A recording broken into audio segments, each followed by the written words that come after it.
बुझाए, ठंडक लाए, सबको भाए जीरा सिप।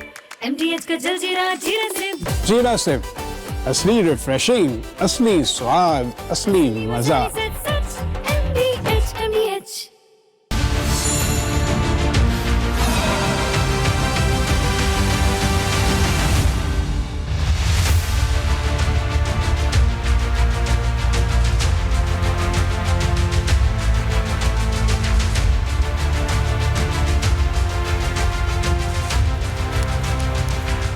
नमस्कार, मेरा नाम है मानव यादव और आप मेरे साथ देखना शुरू कर चुके हैं राष्ट्र सर्वोपरि। राष्ट्र सर्वोपरि यानी वो बुलेटिन जहां पर हम सरकार और सिस्टम से सवाल करते हैं, लेकिन आज सवाल पूछेंगे उन नेताओं से जिन्हें अचानक से राम भक्त और भगवान राम की याद आने लगी है। चुनावी माहौल देख भगवान राम और उनके भक्तों के हितैषी बनने की कोशिश कर रहे हैं कुछ नेता।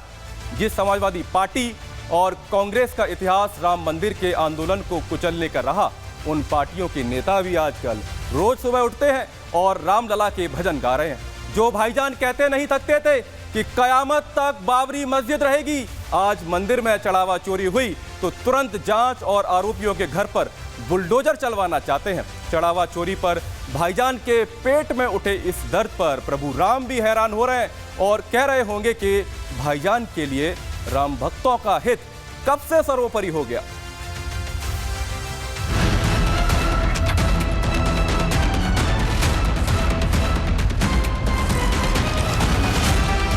ट्रस्ट में गलती हो गई, उस ट्रस्ट में एक मुसलमान को तुम मेंबर बना लेते और बाद में जब ये घोटाला सामने आया तुम उस मुसलमान को ले जाकर एनकाउंटर कर देते, बुलडोजर से उसका घर तोड़ देते, केस क्लोज। चिड़ तो है कि अयोध्या इतनी सुंदर कैसे हो गई, उनकी चिड़ तो ये है काशी विश्वनाथ धाम इतना सुंदर कैसे हो गया।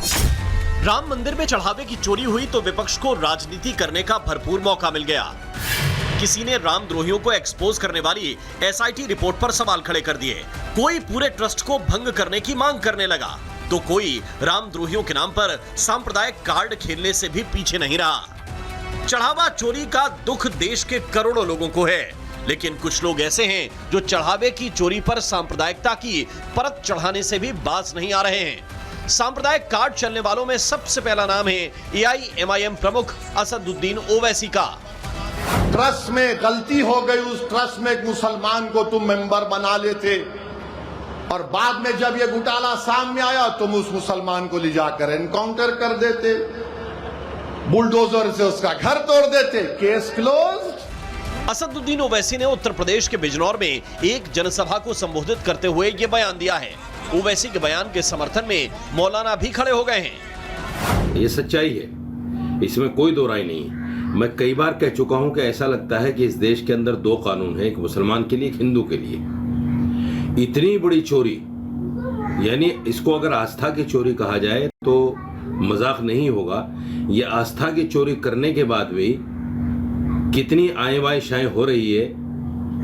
FIR करने में कितना टाइम लगा, जांच करने में कितना टाइम लगा, असल आरोपी को जो बचाया जा रहा है वो अपने आप में एक कहानी है। ये जो सारी चीजें हैं इसलिए हैं कि इसमें कोई अब्दुल नहीं है। सवाल ये है कि ओवैसी को किस बात का दर्द है। उत्तर प्रदेश में अपराधियों के एनकाउंटर का दर्द है, अपराधियों के खिलाफ बुलडोजर एक्शन का दर्द है, विदेशी फंडिंग और FCRA नियम सख्त होने के बाद मस्जिदों की फंडिंग कम होने का दर्द है, मदरसों की विदेशी फंडिंग की जांच का दर्द है, या फिर मदरसों मस्जिदों तक पैसा पहुंचाने वाले हवाला रूट के ध्वस्त होने का दर्द है। परिवार तंत्र के पिटे हुए प्राक्सी पिट्ठुओं का जो पंचरंगी प्रोग्राम है, उसके पीछे न तर्क होते हैं न तथ्य होते हैं। जहाँ तक राम मंदिर का सवाल है, मैं मानता हूँ कि जो लोग आज तक राम मंदिर पर चढ़ाई करते रहे वो आज चढ़ावे पे सवाल कर रहे हैं। ये वो लोग हैं जो लोग कि राम मंदिर और भगवान श्री राम जन्मभूमि पर भगवान राम का जन्म हुआ या नहीं हुआ, इस पर जो है वो सवाल और सबूत मांग रहे थे। अब आज जो है वो चढ़ावे पे जो है वो सवाल कर रहे हैं और बवाल कर रहे हैं। यानी उससे ये बात साफ़ होती है कि ये दाल में काला नहीं है, बल्कि पूरी की पूरी दाल काली है। इनकी सोच में जो है वो 100% खोट है। उत्तर प्रदेश में चढ़ावा चोर हो या फिर कोई माफिया और अपराधी, सभी को कानून के दायरे में रहकर सबक सिखाया जा रहा है। अपराधियों समेत उनके अवैध अड्डों को भी बुलडोज किया जा रहा है। तो क्या भाईजान इसी बात से चिढ़े हुए हैं? क्या समाजवादी पार्टी को भी योगी की जीरो टॉलरेंस नीति का दर्द है? चिढ़ तो है कि अयोध्या इतनी सुंदर कैसे हो गई। उनकी चिढ़ तो यह है काशी विश्वनाथ धाम इतना सुंदर कैसे हो गया। उनकी चिढ़ तो है मां विंध्यवासिनी का धाम इतना अच्छा कैसे हो गया।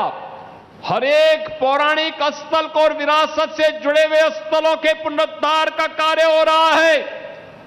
इसको बाधा बन करके इनको रोकने की उनकी चिढ़ थी। जब कुछ नहीं कर पा रहे हैं तो अब अपने अनुसार फिर वे वही झूठ का सहारा लेकर के कुछ ना कुछ तो बोलेंगे। राम मंदिर चंदा चोरी मामले में गिरफ्तार 8 आरोपियों से पुलिस जेल में भी पूछताछ कर सकती है। इस बीच ट्रस्ट के महासचिव पद से नैतिकता के आधार पर इस्तीफा देने वाले चंपत राय ने पुलिस के सामने अपने बयान दर्ज करा दिए हैं। सूत्रों के मुताबिक पुलिस ने चंपत राय से पूछा, चढ़ावा चोरी में आपकी क्या भूमिका है? चंपत ने कहा, चढ़ावा चोरी में मेरी भूमिका नहीं है। पुलिस ने पूछा, चढ़ावे में चोरी की जानकारी मिलने के बाद आपने क्या किया? जानकारी मिलते ही मैं सक्रिय हो गया, संदिग्धों को पकड़वाया, एफआईआर भी दर्ज कराई। पुलिस ने पूछा, आपकी क्या जिम्मेदारी थी? चंपत राय ने कहा, मंदिर में हेरफेर ना हो इसकी जिम्मेदारी मेरी ही थी। पुलिस ने पूछा, टिन्नू यादव को कैसे जानते हो? चंपत ने बताया, वो बहुत पहले से जुड़ा था, उसने गलत किया, इसकी उम्मीद नहीं थी। पुलिस ने पूछा, रिश्तेदार या जानने वालों को काम पर किस तरह रखा गया? चंपत राय ने कहा, जरूरतमंदों को काम दिया। इसमें केवल मैं ही नहीं, ट्रस्ट के अन्य सदस्यों की भी भूमिका रही है। राम जी के यहाँ पर रहकर इस प्रकार का कृत्य करने वाले व्यक्ति महादंड पाएंगे। लाखों करोड़ों लोगों की श्रद्धा का केंद्र भगवान के यहाँ पर रहकर जो भगवान से और धर्म से भयभीत नहीं हुआ और ऐसा कुकृत्य किया, निश्चित है वो महादंड पाएगा। एसआईटी गठित है, देश में जांच एजेंसियां हैं, वो जांच करें और कर रही हैं। रामद्रोही तो नप रहे हैं, राम भक्तों की आस्था में डाका डालने वालों का इलाज हो रहा है, लेकिन सवाल यह है कि राम के अस्तित्व को नकारने वाले क्या अब राम के नाम पर ही राजनीतिक जमीन तलाश रहे हैं? Bureau report, Republic Bharat.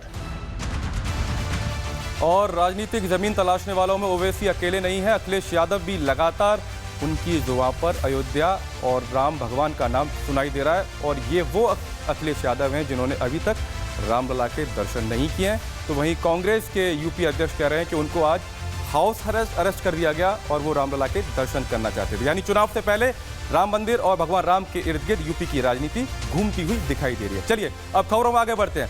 Madhya Pradesh की राजधानी भोपाल वैसे तो दर्शकों नवाबों का शहर बताया जाता है, लेकिन आईपीएल क्रिकेटर शशांक और उनके पिता आईपीएस पर ऐसी नवाबी छाई कि खाने का स्वाद बिगड़ गया तो उन्होंने अपने कुक को ही पीट डाला। वहीं इन आरोपों पर शशांक ने सिरे से एक तरीके से खारिज कर दिया है और उल्टा नौकर पर ही ये आरोप लगाया है कि वो घर की प्राइवेट जगहों के वीडियो बना रहा था और इसीलिए ये मामला बिगड़ गया।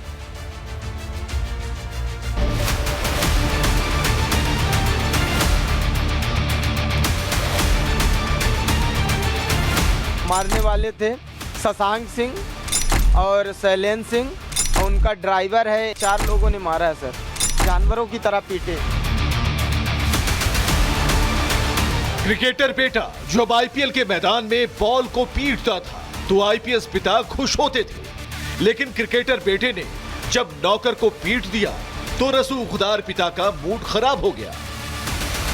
तुम लोग जो भैया ने बता दिया वो तो उन्होंने पूरा बोल दिया। आप वही हम जो भैया आरोप लगाए हैं आपके जो समझा करो, बदमाशी हो रही।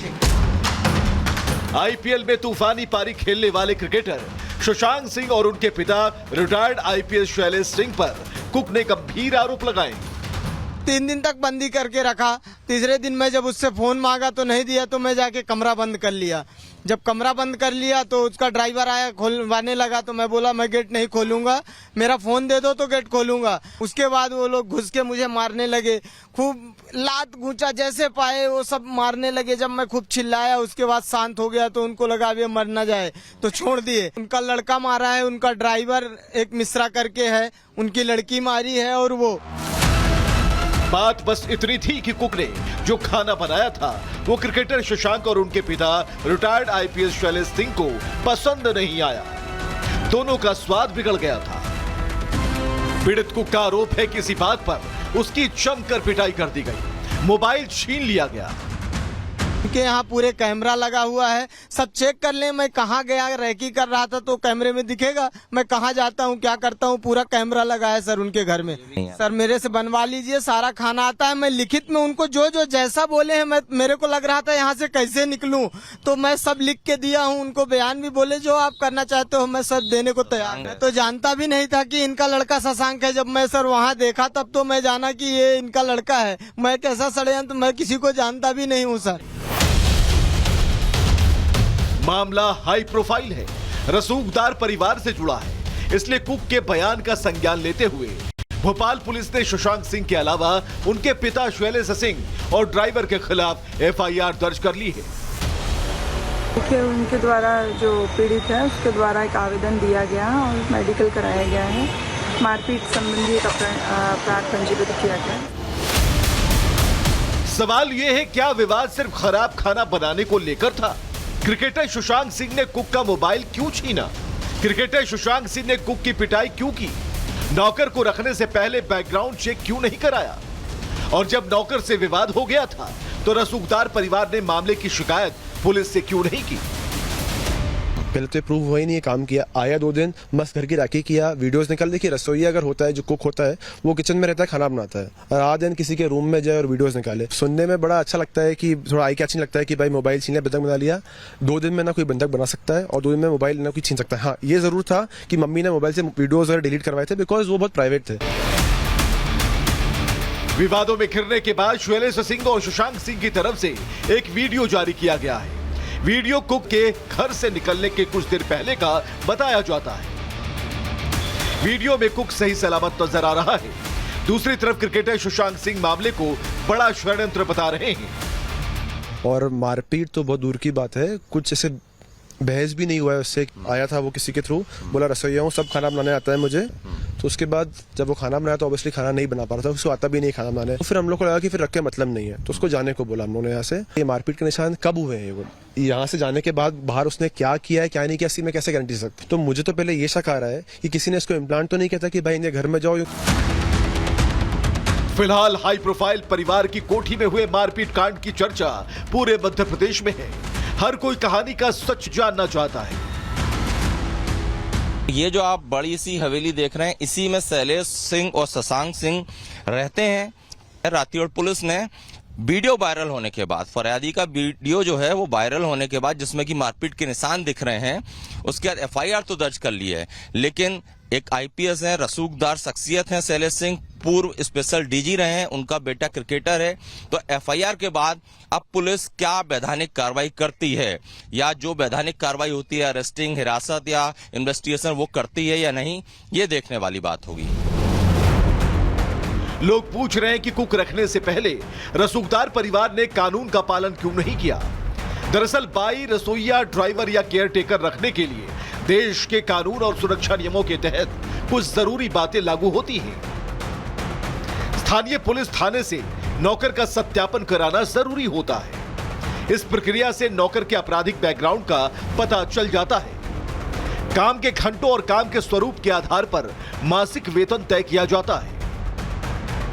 लेकिन परिवार रसूख के चक्कर में शायद नियम कायदों का पालन करना भूल गया, और जब बात कुक को नौकरी से हटाने की आई तो नौबत मारपीट तक पहुंच गई। क्रिकेटर शशांक और उनके रिटायर्ड आईपीएस पिता पर कानूनी शिकंजा कसना शुरू हो गया है। Bureau report, Republic Bharat. और क्रिकेट के मैदान पर तो शशांक एक अच्छे फिनिशर माने जाते हैं, लेकिन अब गेंद भोपाल पुलिस के पाले में है।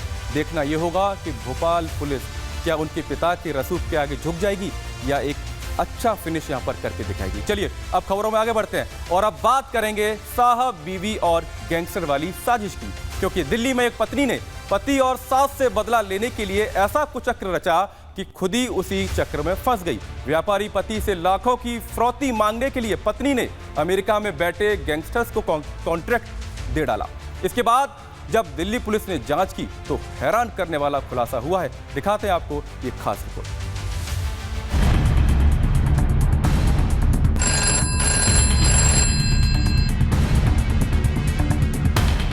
देश के किसी भी कोने में जब व्यापारियों को गैंगस्टर्स के फोन आते हैं तो उनके पैरों के नीचे से जमीन खिसक जाती है।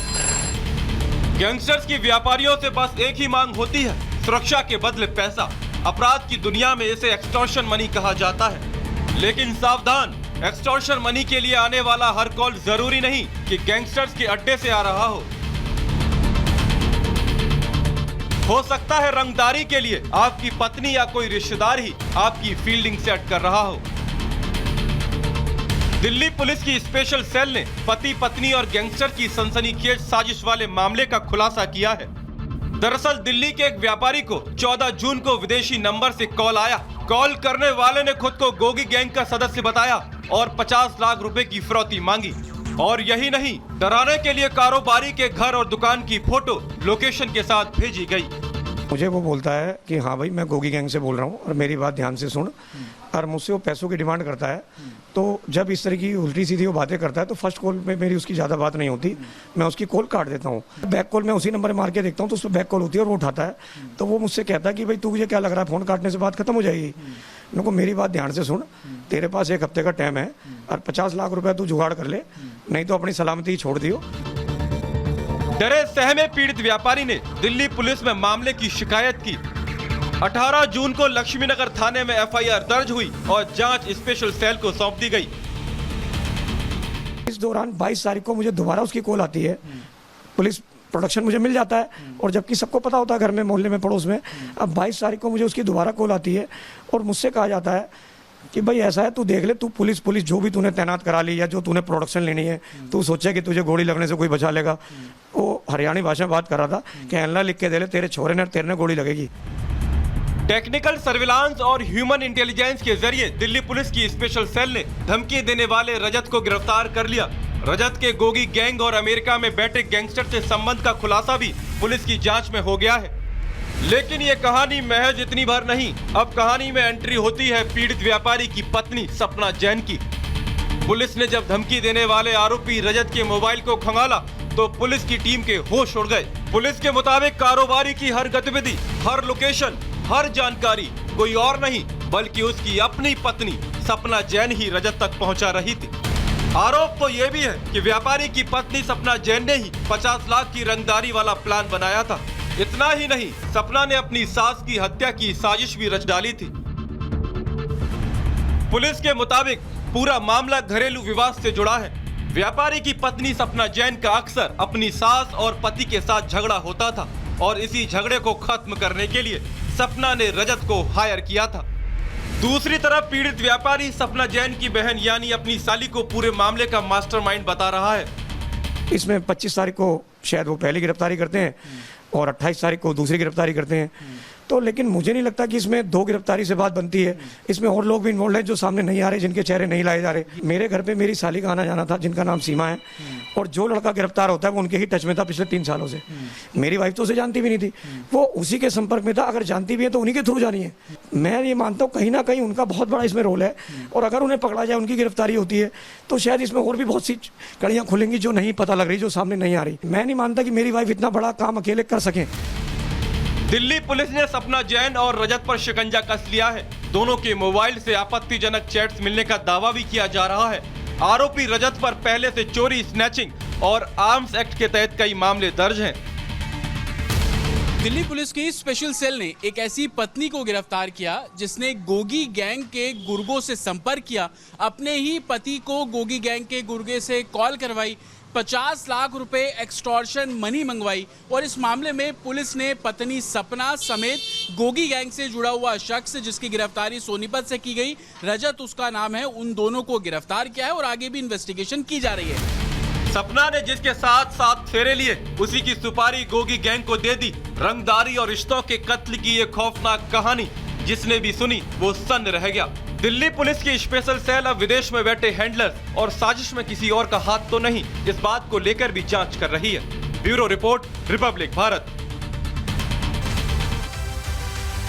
वैसे तो दर्शकों, देश भर से रोजाना कोई ऐसी खबर आती है जिससे रिश्तों की गरिमा तार-तार होती हुई दिखाई देती है, लेकिन दिल्ली से आई इस खबर ने एक बार सबको चौंका दिया है कि कोई अपने ही पति से बदला लेने के लिए किस स्तर तक जा सकता है कि गैंगस्टर्स को ही साजिश में शामिल कर ले। चलिए अब आगे बढ़ते हैं खबरों में, और अब बात करेंगे जेल के अंदर की व्यवस्था की। आपके मन में जब जेल शब्द आता होगा तो आपके दिमाग में आता होगा कि जेल के अंदर तो कैदी होते हैं और उनको वहां पर सुधारने का काम किया जाता है, लेकिन अजमेर की हाई सिक्योरिटी जेल एक बार फिर से विवादों में है, क्योंकि जेल के भीतर जो कुछ हुआ है उसने बड़े सवाल खड़े किए हैं।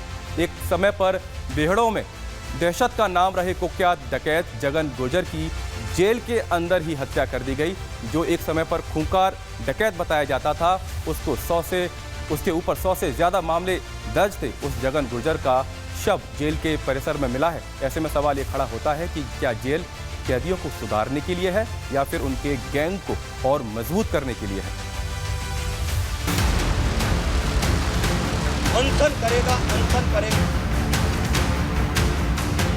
चंबल के बीहड़ों में कभी जिसका नाम दहशत की तरह गूंजता था, जिस डकैत के खौफ से गांव में रातें सन्नाटे में डूब जाती थी, लोग सफर से पहले रास्ते बदल लेते थे और कई इलाकों में उसकी दहशत के चलते सामान्य जिंदगी तक थम जाती थी, उसी कुख्यात डकैत जगन गुर्जर का अंत अब अजमेर हाई सिक्योरिटी जेल की 4 दीवारी के अंदर हो गया है। कुख्यात डकैत जगन गुर्जर की लाश उसकी ही बैरक से बरामद हुई। दोपहर में जब जेल स्टाफ बैरक खोलने पहुंचा तो जगन गुर्जर मृत मिला। पुलिस के मुताबिक भरतपुर के चर्चित कुलदीप जगीना हत्याकांड के आरोपी विष्णु पर हत्या का आरोप है। दोनों एक ही बैरक में बंद थे। हत्या के तुरंत बाद जेल में अफरा तफरी मच गई और पुलिस ने पूरे परिसर को सील कर जांच शुरू कर दी। जिस नाम से चंबल तक के बीहड़ कांप जाते थे, जिस पर हत्या, महिलाओं से रेप तो वही शादियों में डकैती जैसे करीबन 100 से ज्यादा मुकदमे दर्ज हो, वही जगन गुर्जर फिलहाल अजमेर की हाई सिक्योरिटी जेल में उसकी हत्या कर दी गई है। हत्या करने वाला भी और कोई नहीं बल्कि भरतपुर के चर्चित कुलदीप जिगाना हत्याकांड का मुख्य आरोपी विष्णु बताया जा रहा है। बता दें कि जगन गुर्जर का नाम चंबल के सबसे खतरनाक अपराधियों में गिना जाता था। उस पर हत्या, लूट, अपहरण, फिरौती और डकैती के दर्जनों नहीं बल्कि 100 से ज्यादा मामले दर्ज बताए जाते हैं। साल 2019 में महिलाओं के साथ मारपीट और दुर्व्यवहार के आरोपों ने भी उसे सुर्खियों में ला दिया था। वहीं गुर्जर आरक्षण आंदोलन के दौरान तत्कालीन मुख्यमंत्री वसुंधरा राजे के धौलपुर महल को उड़ाने की धमकी के बाद वो राष्ट्रीय स्तर पर चर्चा में आया था। मृतक के बेटे आसाराम ने इस मामले में जेल प्रशासन पर गंभीर सवाल खड़े करते हुए जगन गुर्जर की हत्या को साजिश करार दिया है। साजिश ही तो है, मतलब इतनी बड़ी जेल में हत्या हो रही है तो साजिश से बड़ा और क्या हो। अभी अखबार में आएगा कि कैमरे खराब थे। इतनी बड़ी जेल भारत की 1st नंबर हाई सिक्योरिटी है, इसके कैमरे खराब हो गए थे, बताओ। अजमेर जेल हत्याकांड ने एक बार फिर जेल सुरक्षा व्यवस्था की पोल खोल दी है। एक तरफ कुख्यात अपराधी की हत्या, दूसरी तरफ मोर्चरी के बाहर परिजनों का धरना। इस पूरे मामले ने प्रशासन को कटघरे में खड़ा कर दिया है। अब सबकी नजर जांच रिपोर्ट और पुलिस की आगे की कार्रवाई पर टिकी है। अनशन करेगा। Bureau report, Republic Bharat. तो दर्शकों, आज के लिए राष्ट्रीय सर्वोपरि में इतना ही। कल फिर आपसे मुलाकात होगी ठीक रात 8 बजे। तब तक के लिए बने रहिए रिपब्लिक भारत के साथ। नमस्कार।